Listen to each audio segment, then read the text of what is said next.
ఉమ్, MP చేయమన్నారు. ఉమ్, ఈయనకి MP చేయడం ఇష్టం లేదు. ఉమ్, అక్కడే ఎంపీ సీట్ చేయమని చెప్పారు కదా. అవును అవును. ఎంపీ చేయడం ఇష్టం లేదు. ఉమ్, ఎంపీ స్థాయి తనది కాదనుకున్నారు. ఉమ్, అదే సందర్భంలో తెలుగుదేశం పార్టీకి ఆ సామాజిక వర్గం ఉమ్, సంబంధించి అక్కడ 2-3 నియోజకవర్గాలు ఆ సామాజిక వర్గం వాళ్ళు ఎక్కువ ఉన్నారన్నటువంటిది లెక్క కట్టింది. ఉమ్, ఆ లెక్కను చూసుకుని గుంతకల్లి సీట్ ఇస్తామండి. ఉమ్, కాబట్టి గుంతకల్లికి అదే దానికి తెలుగుదేశం పార్టీకి వెళ్తున్నారు. తెలుగుదేశం పార్టీ అంటే మంత్రిగా ఈయన కంటిన్యూ చేసినా సరే ఈయన వైసీపీ గుడ్ బై చెప్పడం ఒక రకంగా ఎవరికి రాని అవకాశం ఈయనకి ఇచ్చిన జగన్మోహన్ రెడ్డి గారు అంటే ఇప్పుడు బేసిక్గా ఎథిక్స్. ఇవాళది అయిపోయింది.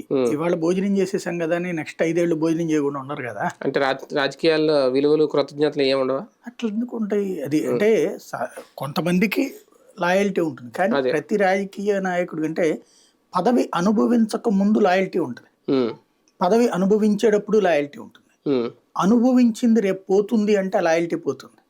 ఉమ్, ఎందుకంటే ఇక రేపటి నుంచి సామాన్యుడిగా మిగిలిపోవాలంటే తట్టుకోలేరు. ఒకసారి పవర్ ఎంజాయ్ చేయడం ప్రారంభించాక, ఇప్పుడు చంద్రబాబు నాయుడు ఎందుకు పవన్ కళ్యాణ్ వెంట పట్టము, బీజేపీ వెంట పట్టము, ఇన్ని తిప్పలు ఎందుకు పడుతున్నారు?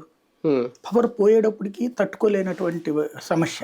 ఉమ్, పవర్ అనేటువంటిది అనుభవించినోడికి దాని వాల్యూ తెలుసు. ఉమ్, మామూలుగా మనం బయట ఉన్నటువంటి సందర్భంలో అనుకోవడం వేరు.